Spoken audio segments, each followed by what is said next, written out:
গরমকালে বাজারে একটা জিনিস কিন্তু কমন, সেটা হচ্ছে পটল। পটলকে আপনি কিছুতেই অ্যাভয়েড করতে পারবেন না এই গরমের মধ্যে।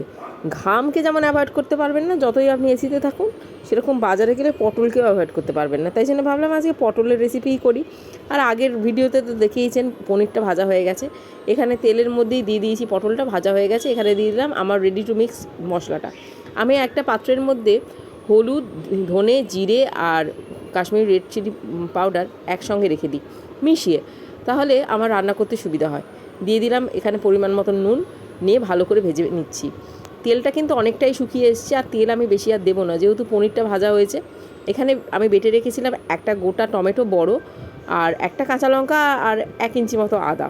আপনি চাইলে এটার কম বেশি করতে পারেন, হয়তো টমেটোটা আরেকটু বেশি দিতে পারেন, কিংবা আদাটা একটু কম বা আরেকটু বেশি, বা লঙ্কা আরেকটু বেশি, যেটা আপনি পছন্দ করেন।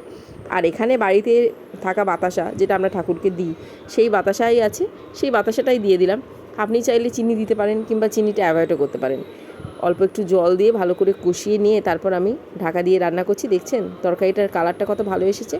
আমার কিন্তু পটলগুলোও সেদ্ধ হয়ে গেছে।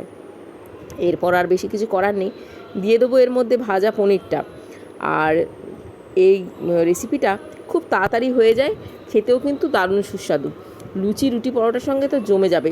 আপনারা কারা কারা এই রেসিপিটা ট্রাই করছেন বা ট্রাই করবেন ভাবছেন, সেটাও আমাকে কমেন্ট করে জানাবেন। এখানে আরেকটু ঝোল বাড়ানোর জন্য জল দিয়ে দিলাম, আর পনিরটাও মিশে যাবে, আর একটু ডুববে পনিরের মধ্যে মশলাটা যাবে, সেই জন্যেও দিলাম বটে। এখন এর মধ্যে দিয়ে দেওয়ার পালা গরম মশলা, বাড়িতে তৈরি গরম মশলা, যেটা আমরা ওই দারচিনি, লবঙ্গ আর ছোটো এলাচ, সেটাকে অল্প একটু তাওয়াতে গরম করে নিয়েছি, তারপর আমি বাড়িতে মিক্সিতে গুঁড়ো করে রেখেছি। এই গরম মশলাটার স্বাদ কিন্তু বাইরে কেনা গরম মশলার থেকে অনেক অনেক ভালো। আপনারা কেউ ট্রাই করেছেন কিনা অবশ্যই জানাবেন। আর আমার তো ভিডিওতে লিঙ্ক দেওয়াই ছিল, যে বাড়িতে তৈরি গরম মশলা আমি কীভাবে বাড়িতে তৈরি করি, সেটাও যদি দেখতে চান দেখবেন। আর নিরামিষ রান্নায় একটুখানি ঘি দিলে ভালো লাগে, তাই জন্য সামান্য ওই 2 চামচ মতন ঘি দিলাম। চামচটা অবশ্য অনেক ছোট, আপনি কেমন ঘি পছন্দ করেন সেই অনুযায়ী চামচটা বেছে নেবেন। আর টকবক করে ফুটছে, গন্ধ তো দারুণ ছড়াচ্ছে। আমি এখন মনে মনে ভাবছি যে আজকে কি রুটিটা স্কিপ করব না পরোটা করব।